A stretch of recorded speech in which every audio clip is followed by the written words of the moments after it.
Hello everyone, my name is Bernard Muhia from Pregnant and Mom. Welcome to Pregnancy Chronicles, where we share your journey through pregnancy, labor, delivery and baby care. So leo niko hapa na superstar mom, Carolyne Cherotich, aka Queen Mama, aka Mama Leroy. Karibu kwa show. Asante. So we'll speak to Carolyne about her story. This show is proudly sponsored by Pregnant and Mom Baby Shop, where we sell and deliver baby items. And I'll post my WhatsApp number, so you can reach me and we can organize how you'll get the items, either come to the shop or have the items delivered to you.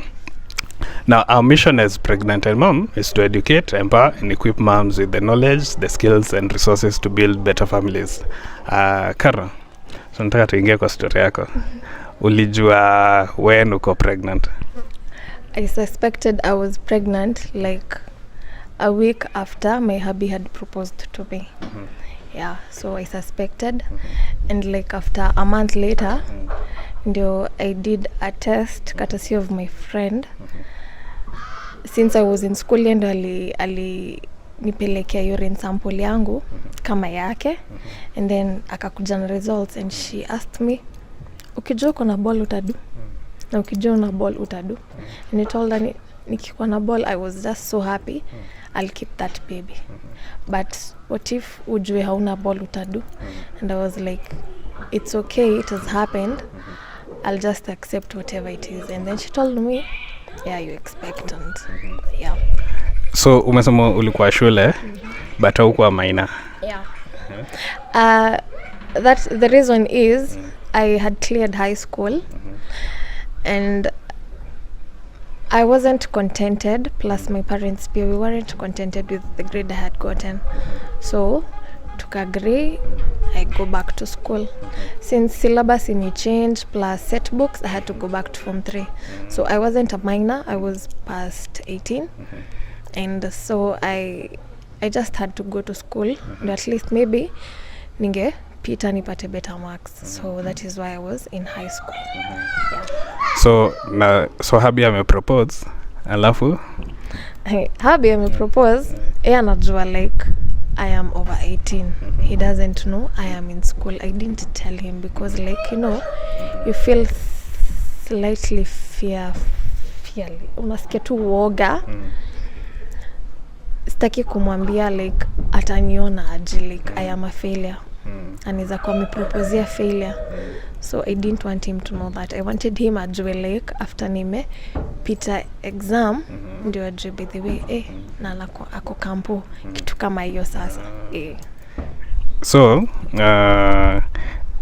yeye aliambia dini yake mama yake.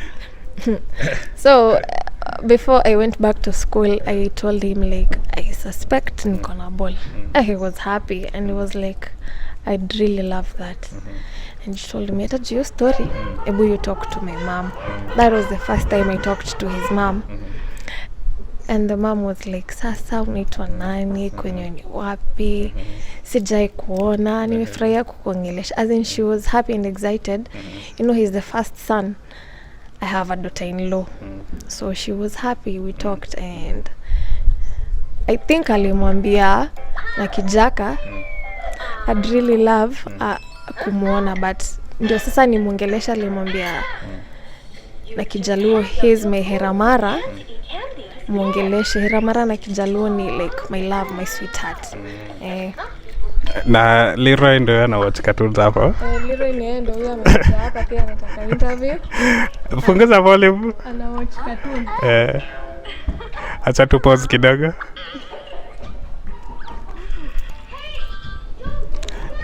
Tumerudi, tulikuwa kwa Heramara. Heramara. So akamwambia she's my Heramara. Talk to her, and sasa tukongene. She was happy.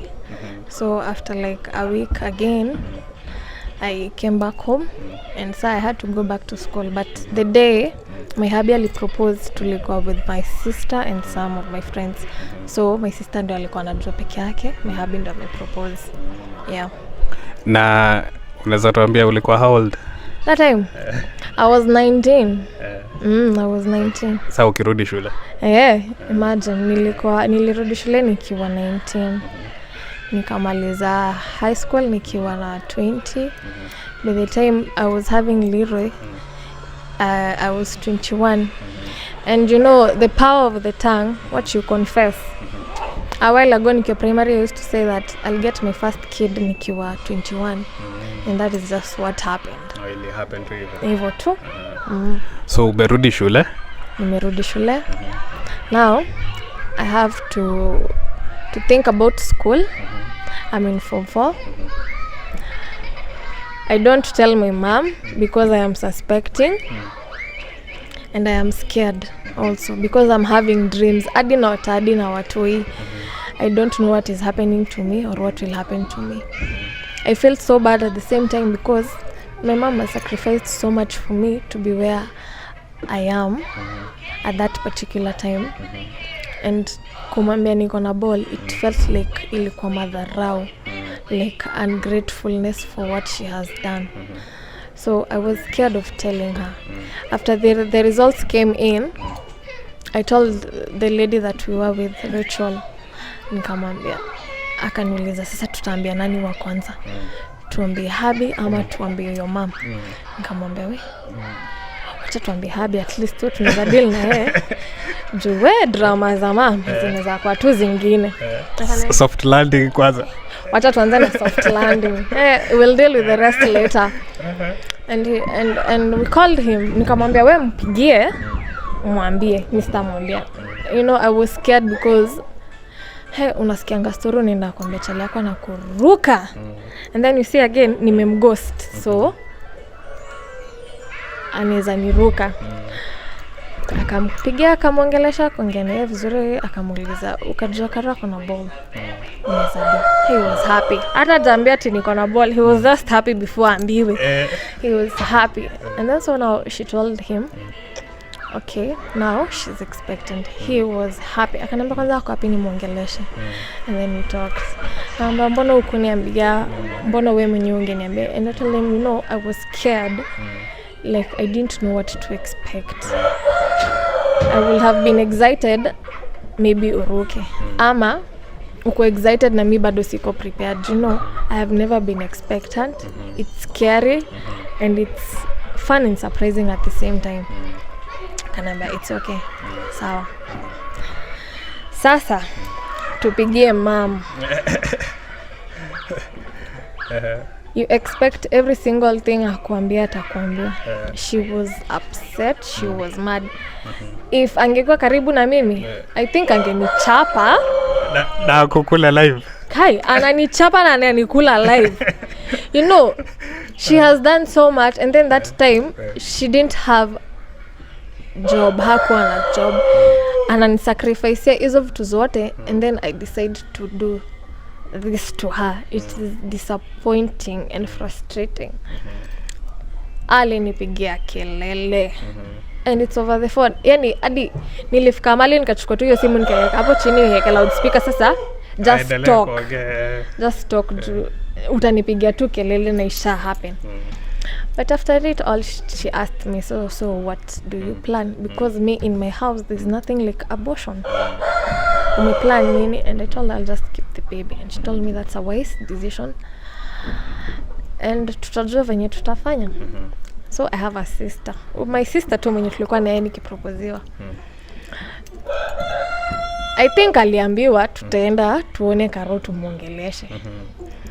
And after sasa tushajua, my dad came for like visiting ya shule, and he was like, he's a doctor. So ananiangalia like he's suspecting something, and I'm like, God, akinyewe ni daktari, huyu hata anaweza jua. That day he just, after hiyo meeting, akaniambia lazima nirudi Nairobi, juu the school was in Voi. Lazima nirudi Nairobi. I have a meeting tomorrow. Lazima nirudi tu leo. And I was like, no, this is not right. And it's off for him to do this. Maybe ashajua amesuspect and amekasirika. And ni mtu ako na temper, he need to do something. So nikasema, we, acha tu aende by the way your story. So he left. I think he told my mom. Then when my mom came like after a week again, they came with my sister. So my sister Nika alikuwa anaambiwa, this is a lesson, able learn from your sister. Having been a firstborn, nika mislead my siblings, so able learn from her lesson. Yeah, so nikaambiwa okay, you'll just have to start clinics, no problem, you'll just keep the baby. Yeah. So umeanza clinics ukiwa shule? Naanza clinics nikiwa shule.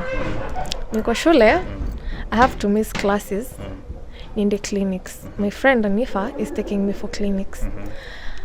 Nava, I have to dress in disguise, not like a student in uniform. Tunaenda nivae sasa like someone totally different, ndio at least wale watu wenye wananijua sinijue. I dress up like a Muslim. So you won't know it's me. Not unless you know me properly, you won't know it's me. So naenda tukafanya hizo zile nini za kwanza, hizo tests zote, they were all fine, I was okay. Sasa I didn't have enough blood. So they gave me the folic acids, they also gave me Rainferon. Ndio niongeze damu, nikaambiwa nikule matunda mingi sana. I was given a list of matundas na madawa zingine pia niongeze damu. Yeah. So hiyo ni reaction ya your mom. Yeah. Na relatives? Well, relatives, the good thing about my mom's side, they keep everything a secret. So my mom told her sisters, but not all her sisters. She has 4 sisters. She only told like 2. In the beginning, she only told 2. And later on, ndio wengine aliambiwa. So it didn't, my cousins, actually most of my cousins didn't know. Walikuja tu kujua baadaye. But hapo in the beginning, they didn't know juu plus unaona I wasn't going to a place where I could meet up with them, so hawatajua. We just talk, wanajua niko shule, so they know I'm in school, and that is just all. They didn't know. Kuna mtu ali-receive your news vibaya, yuko na kuongelesha vibaya or anything? There's someone just knew, someone close to me, and that person made me go through hell. Because you know, I have so many what ifs about this baby. I feel so bad about myself. I feel so bad for my mom and our family. My dad is a professor. My mom is an advocate. I'm a firstborn. Niko na ball. Niko high school. And then I am ashaming them. They gave me so much pressure. Ilifika point like, you know what, I'll just nitoke tu out of this world and I felt like committing suicide. And that time I wasn't so much close with my mom like I am right now. So I couldn't tell her anything. Nilikuwa nakaa najiekea. I also had ulcers. So zinanikula tu zina pile up. Ukiniambia tu anything, I just look at you. Ananyamaza. Niko like, after all, you don't know or you don't understand what it feels like to be expectant. There's so many things going through enye siwezi hata kuexplainia. I think your ball pia ilinifanya nikuwe tolerant to a lot of things. Ilinifunza pia a lot of things. It felt so bad coming, knowing vitu zingine tu unaambiwa na people you don't expect. Yeah. And to pile on, shule wakakususpend? Shule, naenda shule, kuna makesi shule. As a prefect, I am supposed to snitch. Me, I won't snitch. Snitches wanakufanga vibaya sana. Me, I won't snitch. So I get suspended. All because I defended myself by talking and explaining myself, which to them was rude.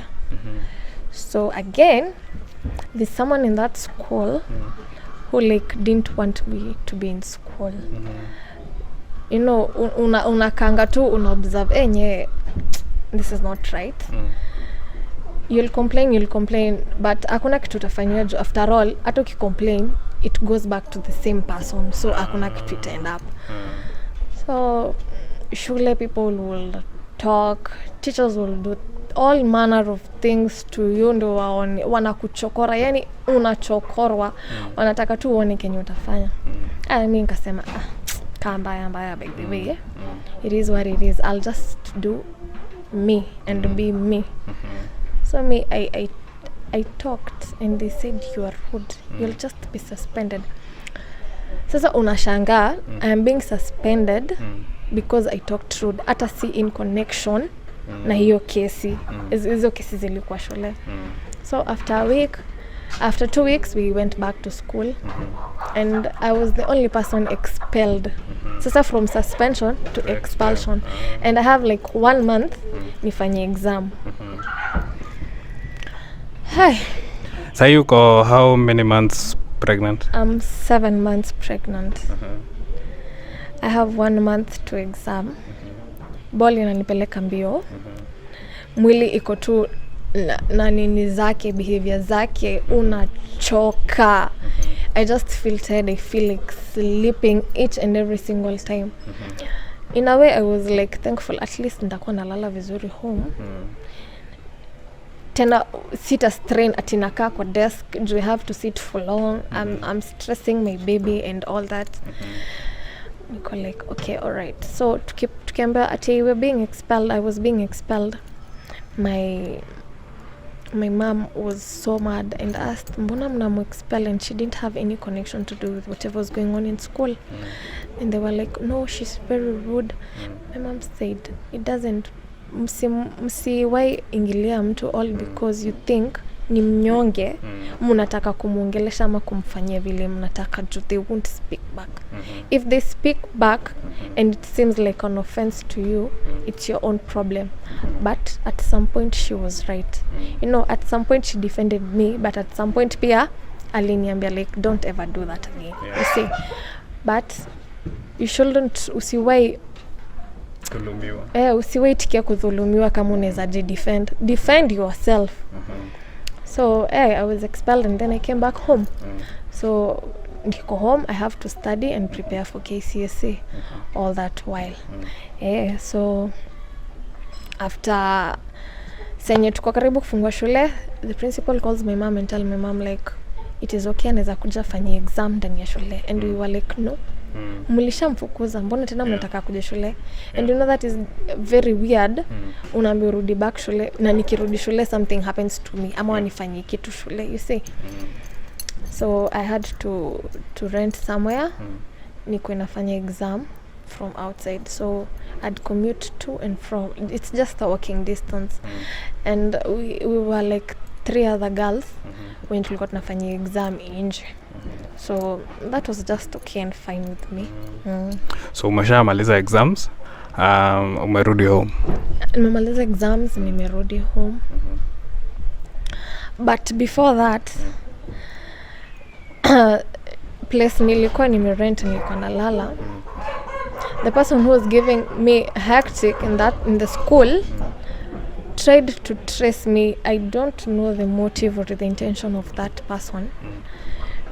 Alinitumanishia hadi polisi at night wakuje, like sijui walikuwa wakuja nifanyie nini, but I don't know. The good thing I was with my friend Anifa, and nikamwambia we nasikia kuna watu kwa nyumba yangu, kanambia hebu tutoke tukaangalie. Earlier the day before, someone just tipped me, akaniambia pali penye unalala uhame your side, you come to this other side. Juu hiyo place ilikuwa na hotels na bar, and then the manager has houses za watu wa kukodisha. Akaniambia like uhamishe vitu zako from hoteli, juu time tukua tumepata nyumba, uhamishe kutoka kwa hoteli, tutakuhamisha tukupeleke kwa kurentisha nyumba. Nikamwambia it's okay, you just do you. So asubuhi akaniambia ukitoka you just leave the keys, utapata tumekuhamishia vitu zako zote. Ni juu ya story ya bar? Juu story ya bar. You see, I'm a student. Ati now they think I'll be in a bar, I'm doing exam na niko kwa bar na mimi ni student, I don't have an ID in that sort, but I had a waiting card. So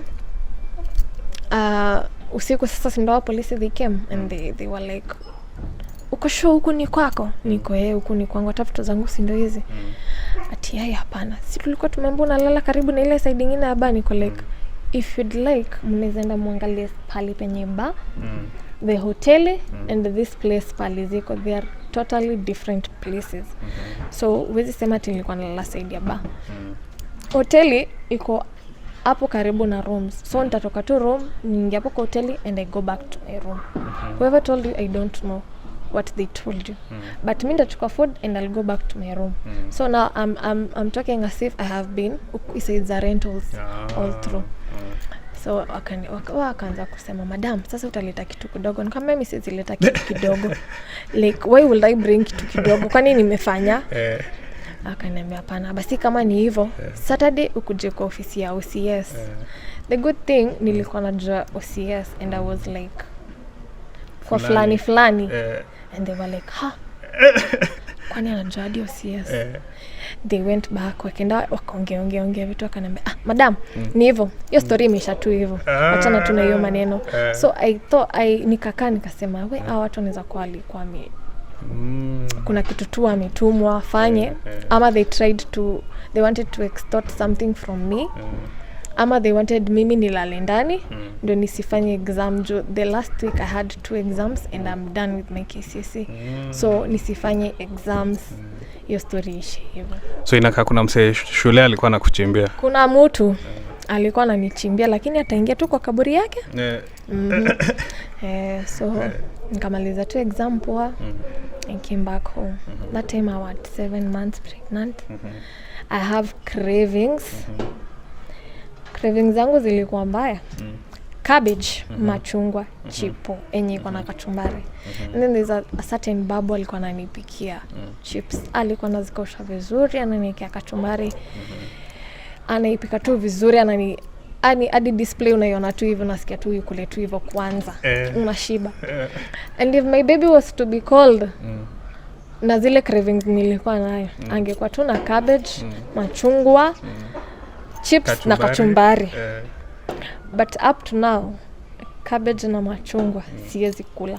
So ageitwa Leroy Kachumbari. Leroy Kachumbari.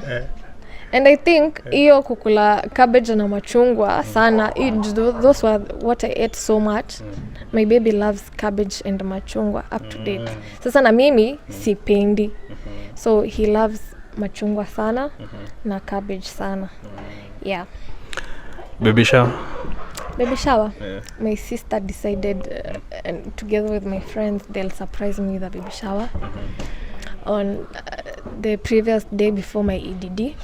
So wananiharakisha enda church. I'm like, mimi sitaki kwenda church, nimechoka. I'm trying to think about tomorrow. Kesho mimi story ya kwenda kanisa sitaki. Mimi nimechoka. Watu wanapiganga nduru, nasikianga stories zenye watu wapiga nduru. Mimi want to start practicing, nataka kufanya nafanya rehearsal ya kesho. Ananiambia pana, enda church uombe mtoto wako akue poa. My sister ni sweet talk. Clara, I love you so much. Ni sweet talk. Enda church uombe mtoto wako. Nenda church. After church mimi nataka tu nirudi home. Another friend of mine ananiita, ananiambia usiende home kwanza, nataka tu nipeleke mahali tubebane mimi yeye, the mom and the brother, tukaenda. Me, I'm just tired, I want to go home. Mimi hata siko huko. I think they were communicating. So wakakuja, nilisikia mahali wakiongelea, akamwambia bado hamjamaliza na ndio tunarudi.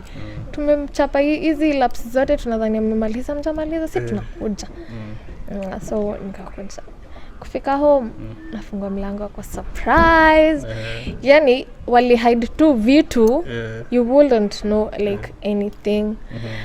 And it was beautiful. It was red and white. Happy baby shower. And then I love cakes. Walikuwa wameniletea hadi keki by Sally's Kitchen.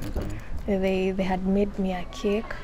Ilikuwa imeandikwa Queen Mama. So when I read that Queen Mama, I started calling myself from that moment. Yes, I am a queen and I am a mama.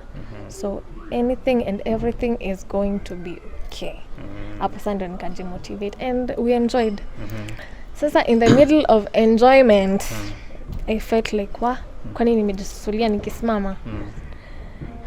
Nikaenda lu nikarudi tena. Nasikia tena again. Nimesimama najikojolea. And I called my sister. She's younger than me. Amita namwambia, mimi sijui, I don't know what is happening, but I think nimejikojolea. Akacheka, akaniambia, inaweza kwa by then imagine nini wote ina break na ujui. And akaniambia acha tuende niite mom. My mom walikuwa kwa neighbor chama. So tukabaki na kina wanja wako like umepaka vitu zako? Ziko kwa bag. Chukue now we have to dress and twende. My mom walikuja mbio. Kwenda kutoka gari yenye iko huku kwetu, by that time ilikuwa imespoil, so we wouldn't use that. Tukienda my neighbor akakuja kanipeleka hosi. And then my sister and all my friends, they were so many, but I'm telling you walitoshea ndani ya fielder. They all took me to hosi. Sawa wanakuzindikisha hosi. Sindikiza hospitali sasa. But sasa mimi, my mom, and then our neighbor, sindo tulitangulia. Then they came like 10-20 minutes later. Juu angeacha kama amefunga nyumba, hivyo tuende. So they came later. Walika hapo, hadi 9 usiku unawaona tu. Nilikuwa nawaona like uko nikaenda nikapitia penye naweza ongelesha kaniambia kwa sawa. Ambia ake tulikuwa worried. Uko sure kwa sawa? Niko niko poa. So they left at around 9 kienda 10. Wakaenda tu home wakasema we'll just come check on you. And I was like okay. Sawa. So that night unaambiwa do anything that you feel will make you feel comfortable. But again saa zingine unajua kwa hospitali pia you need connections. Places zingine pia you need connections.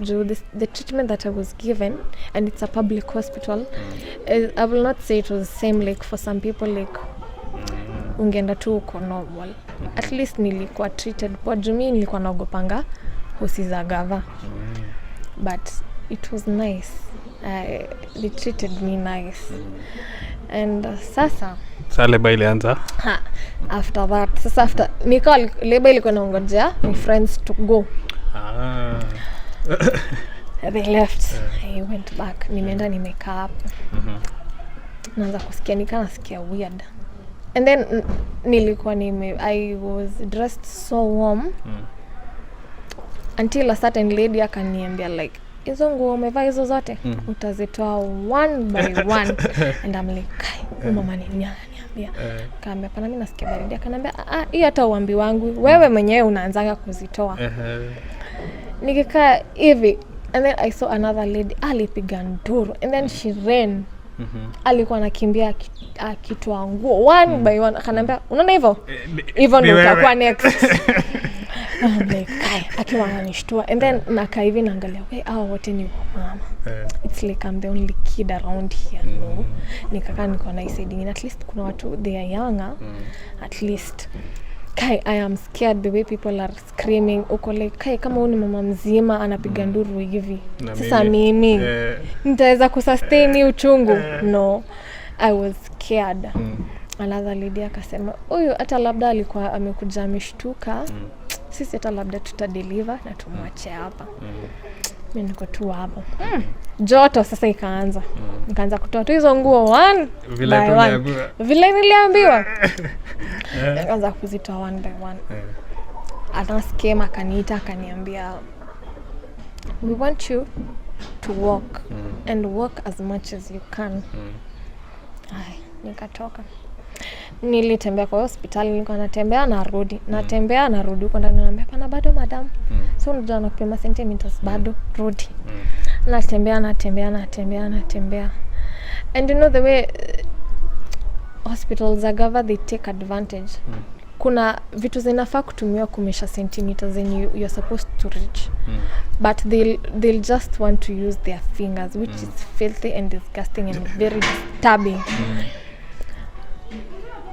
The lady that had connection with my mom came akasema, this is my nurse. This is my niece.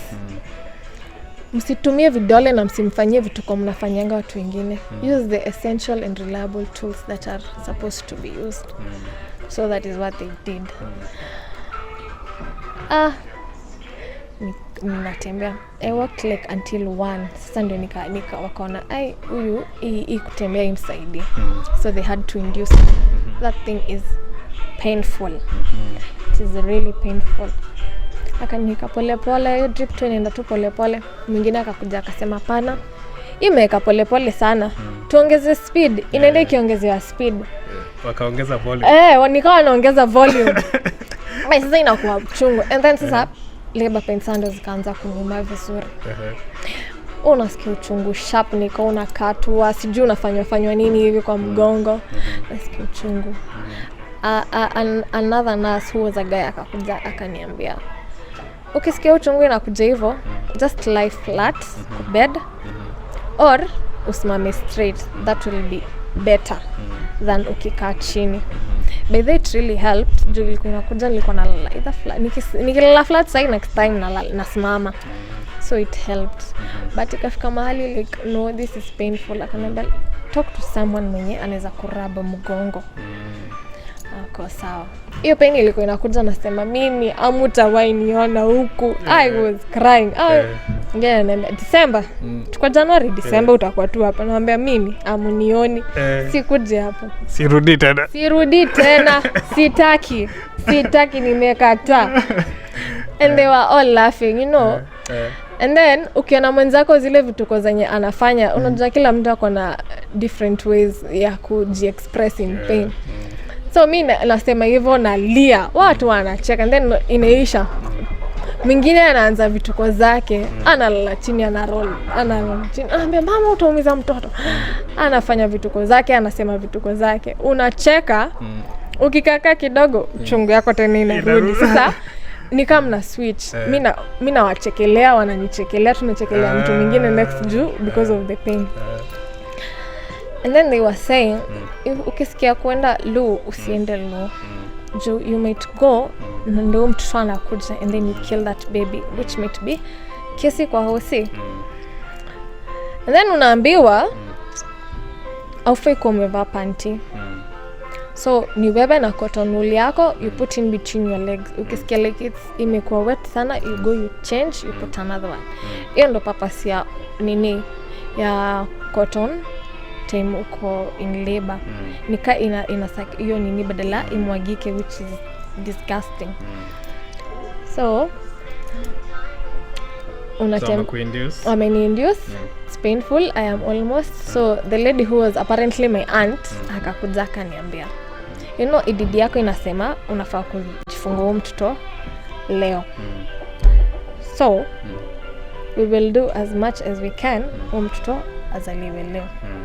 Naye akaongezea volume ya 3 sasa. Na akaenda and she went. I think it helped me juu hiyo ndio ilifanya ikakuwa haraka. And around 5:50 a.m. asubuhi I delivered my baby boy. So normal. Nilideliver normal, but before that venye tu wanakuambia you feel like pooping, don't go to the loo, enda labor ward. So mimi nikakimbia labor ward, nikapanda juu ya bed. Daktari akaniambia just push if you can push. And I'm like, si unafaa kuwa hapo unanisaidia. Kwa nini mimi nafaa kupush peke yangu? And he told me, you just push. Tuko hapa tutaangalia, haezi anguka. Okay. So nikienda kupush nikasikia like mtoto anatoka, nika jump off the bed, nikaruka chini. And that doctor akafika hapo mbio. Karibu anichape kofi and akanambia, mama unataka kuua mtoto? Niko like, nini nimefanya? Hebu rudi kwa kitanda. Mtoto unajua anaweza simama hivyo na atoke na anguke agonge kichwa na akufe tu hivyo. No, baby ana make sense. Nikarudi jo. And I just pushed once. Akanikekelea mtoto hapa and I felt so nice. Hey, I have a baby. A human being was growing inside of me is now out. Nikiwa high school, hiyo time nilikuwa shule, I was really praying so much I have a baby boy. So doctor ananiuliza, hebu angalia mtoto. Unaona nani? Ni kijana ama ni msichana? Baby boy. Kanaeleza tena it's like they need you to confirm ndio mtoto wako maybe kitu ikamfanyikia uko unasema mtoto wangu alikuwa Charlie, I'm so sure. Yeah. So I reassured ilikuwa boy, and then they cut the umbilical cord, mtoto akiwa kufua. Alafu akachukuliwa, si ukienda hapo your things zinaekwa kando. Ukisha deliver mtu hii vitu zinaekwa Leroy, reduce volume. Vitu zinachukuliwa zinawekwa zinachukuliwa, mtoto anaekwa, alafu anaekwa kwa nikaka incubator somewhere warm, anaekwa tu hapo ndani analala.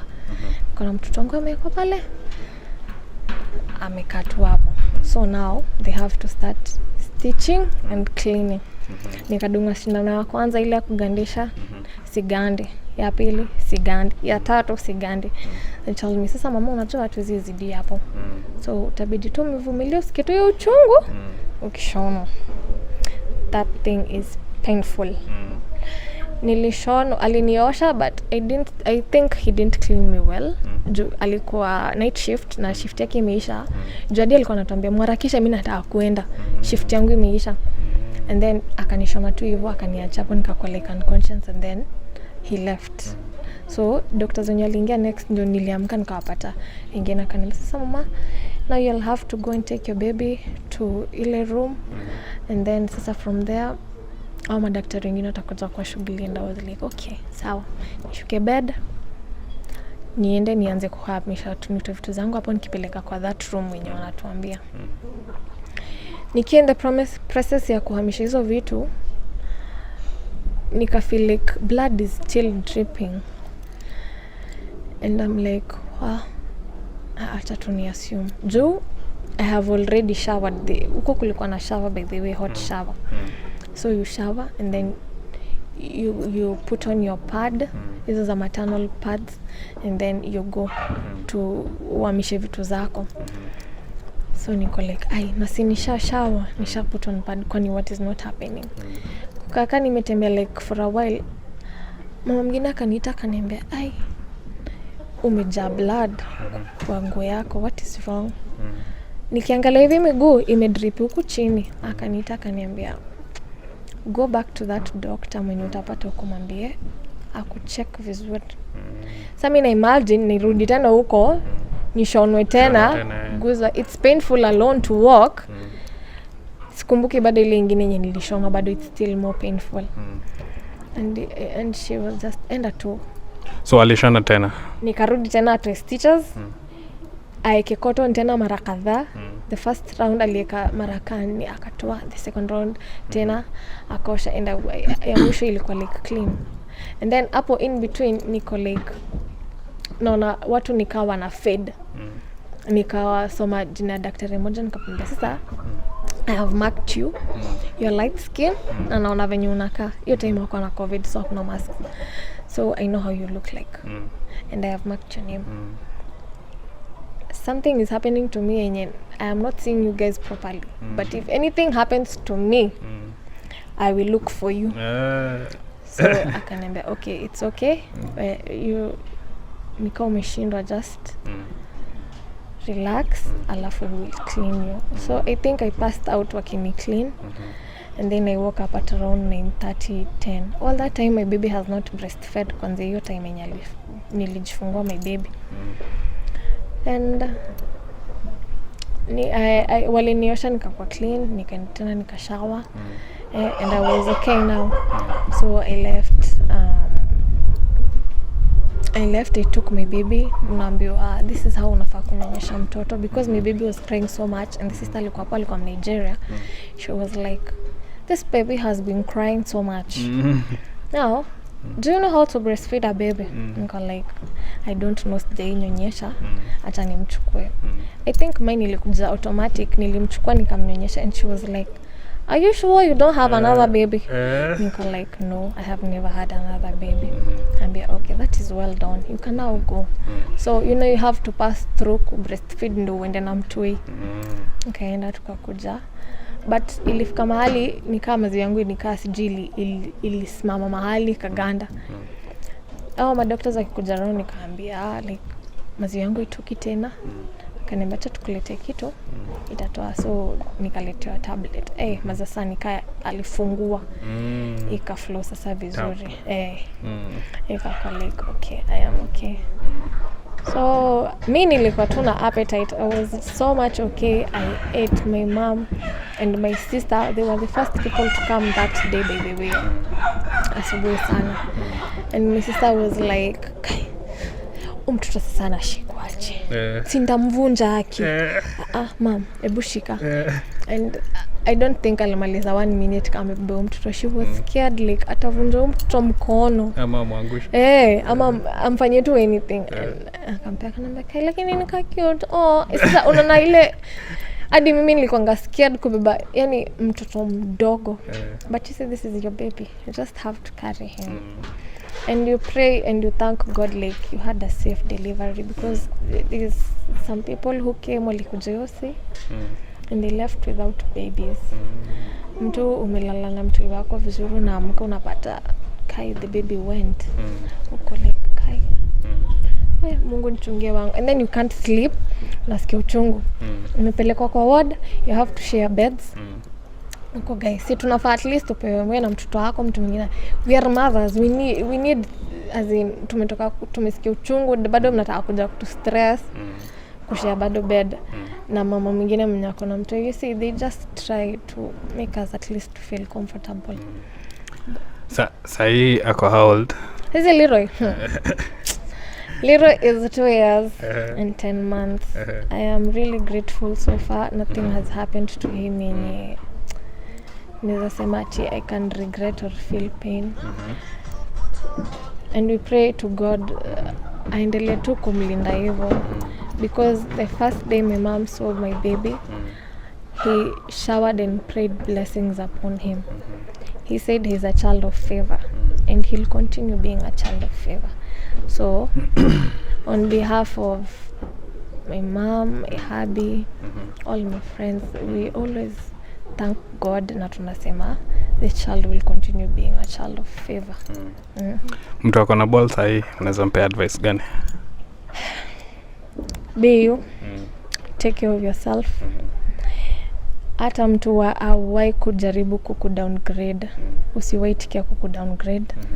Na plus pia love yourself, because it's by beginning to love yourself that others will love you. So ukiamua like utajipenda juu you want others people to love you first, utajumiza and you'll get hurt. Yeah. So tumekuwa tukiongea na Carolyne Cherotich about her pregnancy journey. Mesikia vile ilienda, the process and everything.